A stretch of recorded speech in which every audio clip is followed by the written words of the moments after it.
فمبلغ العلم فيه أنه بشر وأنه خير خلق الله كلهم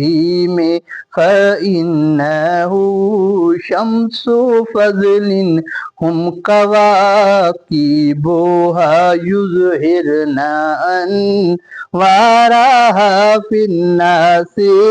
في الظلم أكرم بخلق نبي لناه خلق بالحسن مشتمل بالبشر متسم كالزهر في طرف والبدر في شرف